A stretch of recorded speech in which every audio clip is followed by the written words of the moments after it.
jireenya kee keessatti inni guddaani gaafa jiraattu waan hojjettu beektee jennaan kaayyoo kee beekteenna inni guddaan immoo isatti amante beekteenna amanannaan kee hammi amantummaa keetii murteessaadha jireenya kee keessatti waan jiraattuuf maaliif hammi amantii keenya gaara sochoosuu danda'a mitiire jireenya keenya keessatti amma sodaa fi amantiin waan lama mitiire sodaa qabda taanaan amantiin kee akka inni duubatti si jalaa jedhu yookaan immoo amantiin kee akka inni si jalaa laafuudha kan inni si jalaa jedhu. It's not a spiritual amantiin namni tokko keessa isaa keessatti there is an energy keessa keenya kan jiru.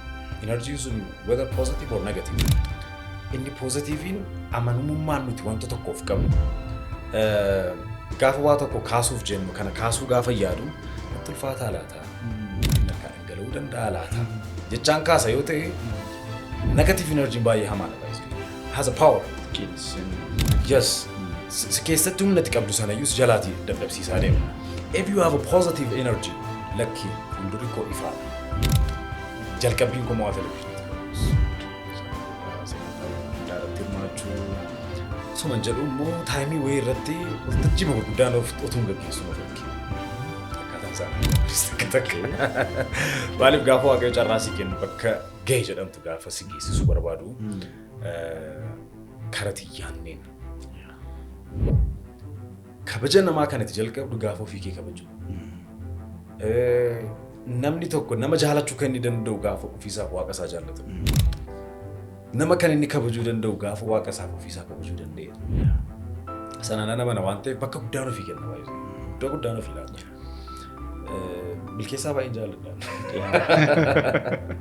maaliif nan kabajaanii nan jaalladha ofii koo waan nan jaalladhuuf ofii koo waan nan kabajuuf kanaaf maatii koo jaalladha maatii koo kabaja hiriyoota koo jaalladha hiriyoota koo kabaja namoota naannoo koo irra jiran kan jaalladhuuf kabaju waan nan ofii koo jaalladhuuf Milkeessaaf waan itti barbaachisu ta'uu sun barbaadu so ilaalcha kanaan gaafa guddattu inni lafarraa baay'ee xiqqoo ta'es ni mul'ata eebbinni lafarraa osoo hin jaallatin dirqama isaati eebbisi hordofuun baay'ee eebbisiin si hordofuun dirqama isaati maaliif beektaa isa guddaa qabatteennaan isa hunda qabu qabatteennaan isa hundaan guutuu ta'e qabatteerta waan ta'eef jalqaba maalan sii kaasii jalqaba gaafa hin jalqabu hammi amantii kee jireenya namaa keessatti dheedhaaf bii jira garuu immoo dheedhaa kaatamne bii geessutti sararri suni yookaan sarara qajeeltoo ta'uu danda'a yookaan immoo sarara zigzaagii ta'uu danda'a yookaan immoo sarara bu'aa bayii baay'ee qabu ta'uu danda'a.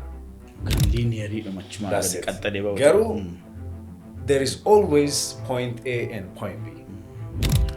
Negative energy spread goona taanaan garuu the negative energy first kills yourself.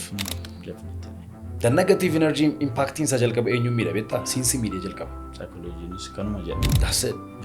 Abjuu keessa keessatti ajjeesa. Dandeettii keessa keessatti ajjeesa. Energy keessa keessatti ajjeesa. Leenca nuti amma sodaannu kudura addaan ichi goreera ture.